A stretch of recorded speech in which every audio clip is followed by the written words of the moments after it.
All right, California Governor Gavin Newsom is airing out some of his concerns with the future of the Democrat Party after their election losses this past November. In a brand new interview with The Hill, he says, quote, "We have not done a forensic of what just went wrong. I don't know what the party is. I'm still struggling with that."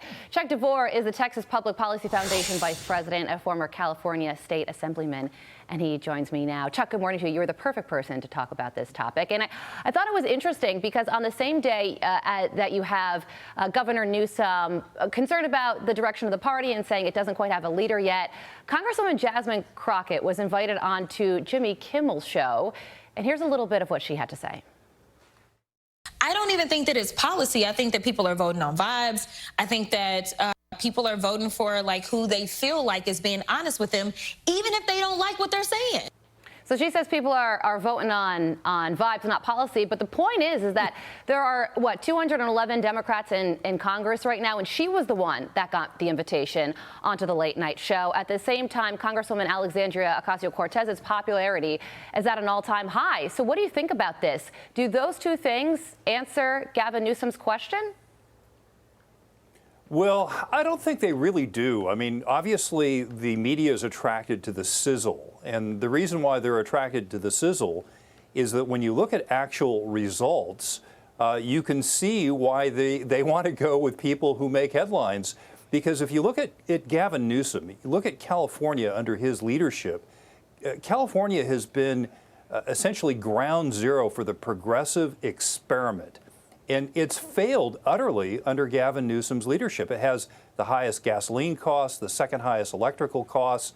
It is losing population. It's hemorrhaging population to other states, especially Texas. And now Gavin Newsom is fighting President Trump over tariffs. He's suing the administration over tariffs in this redo of John C. Calhoun's nullification crisis some almost 200 years ago. And so, of course, he's at a loss because everything that the progressives have done has failed. And so then they're left with vibes. They're left with Jasmine Crockett and AOC. So you can see how he's struggling here because what they've actually tried to enact hasn't worked. Yeah.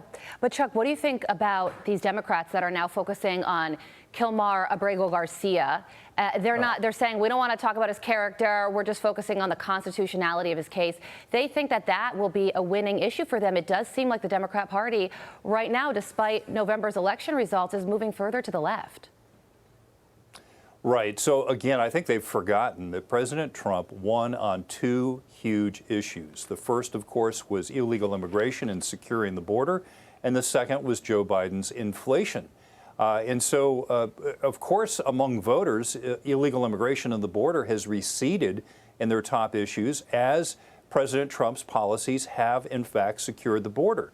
But this is just a way of reminding voters that under Joe Biden, you had a lawless invasion of well more than 10 million people that came across the border without rule of law, without due process, and they're living illegally in this country. And yes, there may be a mistake or two. In the case of Abrego, he was, in fact, legally deportable.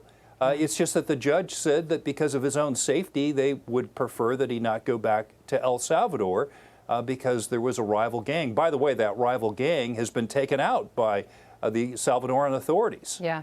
Well, Chuck, thank you so much for joining us this morning. We'll get back to you next time on whether or not people are, in fact, just voting on vibes and not policy. But we have to leave it there for now. Chuck, thank you so much for waking up. We appreciate it. Thank you. You're very welcome. I'm Steve Doocy. I'm Brian Kilmeade. And I'm Ainsley Earhart. And click here to subscribe to the Fox News YouTube page to catch our hottest interviews and most compelling analysis.